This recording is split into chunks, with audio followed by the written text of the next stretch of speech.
안녕하세요. CNN with 아두이노 세 번째 시간입니다. 오늘은 CNN, 저희가 사용할 CNN 알고리즘의 이론적인 것을 설명드릴 것이고요. 다음 시간에 실습해볼 이 CNN의 바탕이 되기 때문에 오늘 잘 들어서 내일 적용할 때 놓치지 않고 따라올 수 있으셨으면 좋겠습니다. 자, CNN은 컨볼루셔널 뉴럴 네트워크, 합성곱 신경망이라고 하는데요. 신경망에 합성곱 연산을 적용했다고 생각하시면 됩니다. 그럼 먼저 신경망에 대해서 알아본 후 합성곱 연산에 대해서 알아보겠습니다. 먼저 신경망은 뉴럴 네트워크 이런 식으로 생겼는데요. 잘 보면은 이 그림을 보면 인풋 값이 여러 개가 있고 그 다음에 아웃풋 값이 있고 그 중간을 연결해주는 숨겨진 층, 은닉층이라고 부르는 이런 뉴런들로 구성되어 있습니다. 먼저 이 각각 보면은 이 하나의 원이 뉴런이라고 생각하시면 됩니다. 처음에는 인풋 값만 가진 뉴런들이 있고 마지막에 아웃풋 값을 가진 뉴런이 있는데 그 중간에는 이 한 층의 뉴런보다 더 다양한 층이 여러 개가 있어서 신경망을 이루게 됩니다.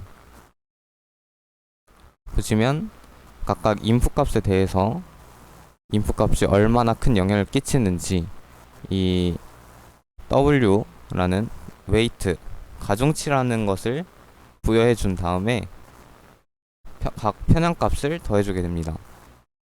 인풋 두 번째 인풋 값인 x2에다가도 이 값이 얼마나 큰 영향을 끼치는지 w2의 값을 곱해줘서 이 인풋 값들이 어떤 영향을 끼치는지 다음 뉴런에 전달을 해주고 결국 이 뉴런들도 각각 다시 인풋 값이 되어서 다음 뉴런에게 전달해주게 됩니다.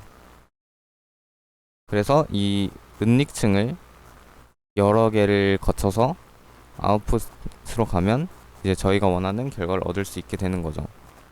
그래서 이 뉴럴 네트워크에서 학습을 할 때는 이 가중치를 변경을 하게 됩니다. 이 인풋 값이 어떤 영향을 주는지 그것에 대해서 좀 더 최적화된 설계를 할 수 있도록 하는 거죠.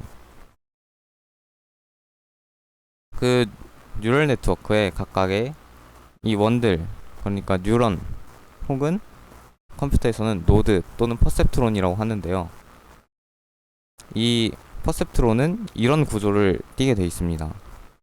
각 퍼셉트론은 여러 가지 인풋 값을 가지고 있고 뭐 여기 두 개뿐만 아니라 더 여러 개가 있을 수도 있죠. 각각의 값에 대해서 가중치를 곱한 다음에 마지막에 이 퍼셉트론만의 편향값인 b를 더하게 됩니다. 그리고 마지막에 활성화 함수를 거쳐서 다음 인풋 값으로 쓸 때 좀 더 사용하기 좋은 형태로 바꾸게 되고 그렇게 해서 다시 나온 값이 새로운 뉴런에 가게 되는 겁니다. 그러면 이제 신경망에 대해서 알아봤으니 CNN의 구조를 보면서 다시 한번 설명해 드리겠습니다. 이 CNN은 아까 같은 뉴런들이 있었죠. 근데 그 뉴런들의 아웃풋 값을 이렇게 시각화한 것이라고 보시면 됩니다.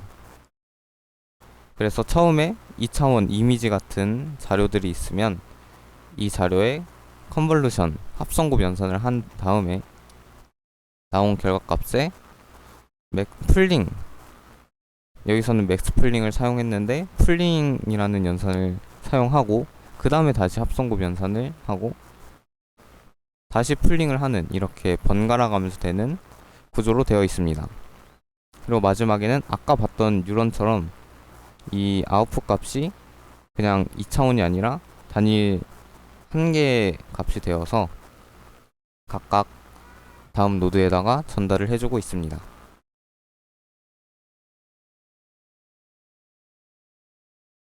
그래서 아까 전에 말씀드렸듯이 신경망에 합성곱을 적용한 게 CNN입니다. 그래서 CNN의 퍼셉트론은 이런 식으로 생겼습니다. 아까처럼 인풋 값이 있고, 인풋 값은 아까처럼 봤듯이 2차원 이미지, 예를 들어서 저희가 흑백 이미지라고 한다면은 각각 점 픽셀에 대해서 그 흑백이 가지는 컬러 값들이 있겠죠. 0부터 255까지. 그러한 값들을 다 인풋 값으로 가지게 되는 거고, 예를 들어서 이미지가 색상이다 라고 하면 RGB에 따라서 각각 그 색상 값이 있을 것이고, 그게 각각 인풋이 되어서 인풋 값이 여러 개가 되게 됩니다. 그래서 이렇게 나온 인풋 값에 합성곱 연산을 거치고 똑같이 바이어스 편향값을 준 다음에 활성화 함수를 거치게 되는데, 활성화 함수는 보통 렐로 함수를 사용하게 됩니다. 그래서 결국엔 아웃풋 값이 나오게 되고, 다시 이 아웃풋 값에서 아까 봤듯이 컨볼루션 연산 다음에는 풀링 연산을 하고, 그 다음에 다시 그게 인풋 값이 돼서 이 컨볼루션 연산을 시행한다고 보시면 됩니다. 그럼 컨볼루션 연산은 무엇이냐? 이 아까 이미지를 주로 사용한다고 했죠. 바로 2차원 이미지인데, 이 컨볼루션 연산은 이 2차원 이미지에 2차원의 구조적인 것을 가중치로 줄 수 있도록 설계되었다고 보시면 됩니다. 그래서 그 가중치는 보통 커널이라고 주로 부르는데요. 이 커널이 2차원으로 되어 있기 때문에 이것을 인풋 값에 2차원으로 적용을 하게 된다면 2차원의 구조적인 것을 컴퓨터가 수학적으로, 수식으로 판단을 할 수 있게 됩니다.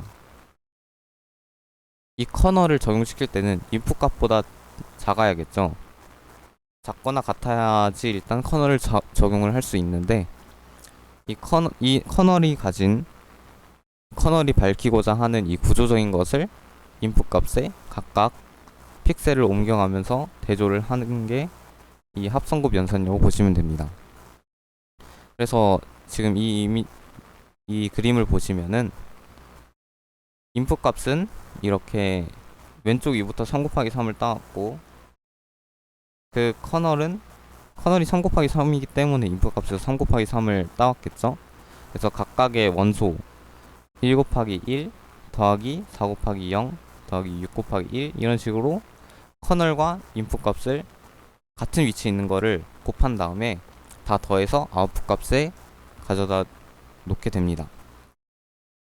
그러면 이렇게 연산을 끝나서 아웃풋 값 한 개를 채웠다면 옆 칸으로 가서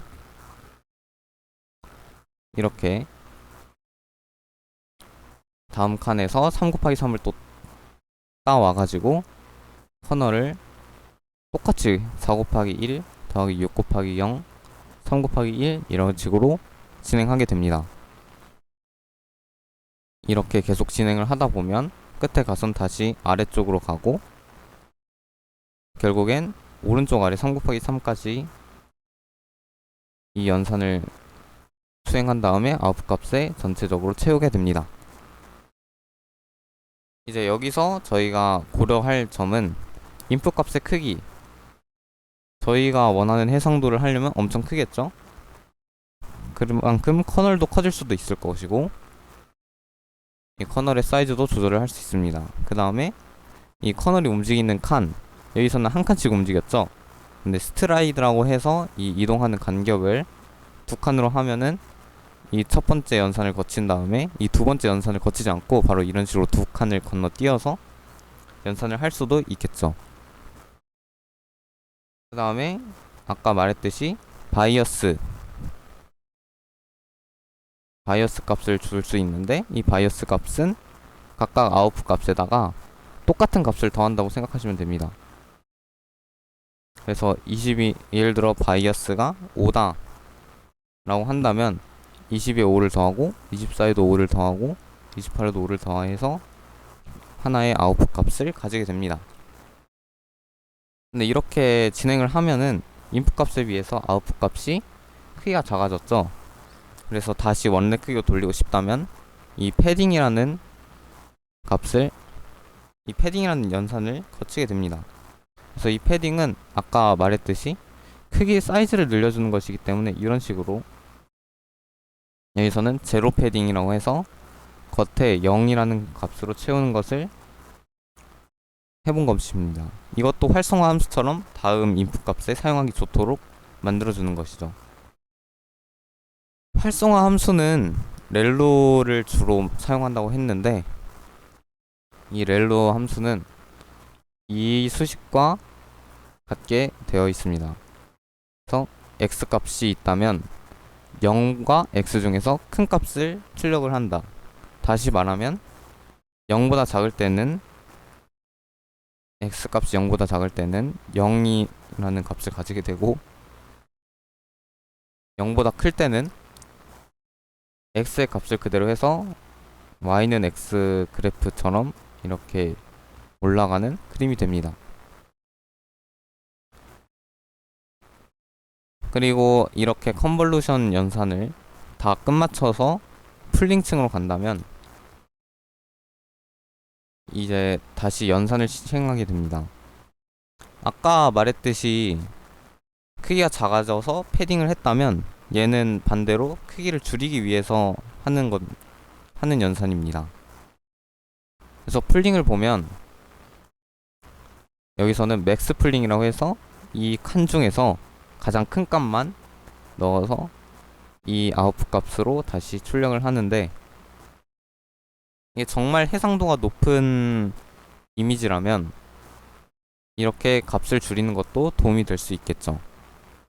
근데 여기서 한 가지 주의해야 될 점은 여기서는 그냥 스트라이드 값을 2로 정해가지고 이렇게 줄였는데 여기서도 마찬가지로 스트라이드 이동하는 간격을 설정을 해서 다시 뭐 한 칸으로 가게 해서 채울 수도 있고요. 그리고 아까부터 맥스 풀링을 예를 들었지만 맥스뿐만이 아니라 평균값을 적용을 할 수도 있고 중간값을 적용할 수도 있겠죠. 그래서 이렇게 보면은 아까 봤던 컨볼루션 연산 그리고 맥스 풀링 연산 다시 컨볼루션 연산 너무 작으면 여기서 패딩을 할 수도 있고 그 다음에 맥스 풀링 연산 이 과정을 거쳐 나간 다음에 이 합성곱 연산을 거치면 크기가 점점 작아졌었죠. 그래서 결국에는 하나의 값이 되어서 이 값을 다시 신경망 형태로 가공을 다시 거치게 되면 아웃풋 값이 되게 됩니다. 네, 이렇게 오늘은 CNN에 대해서 알아봤는데요. 다음에 실습을 할 때 아까 말했던 여러가지 설정 가능하다는 것들이 나올 수 있기 때문에 그때 이해를 하려면 오늘 내용을 정확히 숙지를 해주셔야 될 것 같습니다. 이렇게 CNN with 아두이노 3강을 마치겠습니다. 끝까지 시청해주셔서 감사합니다. 그럼 다음 강에서 뵙겠습니다.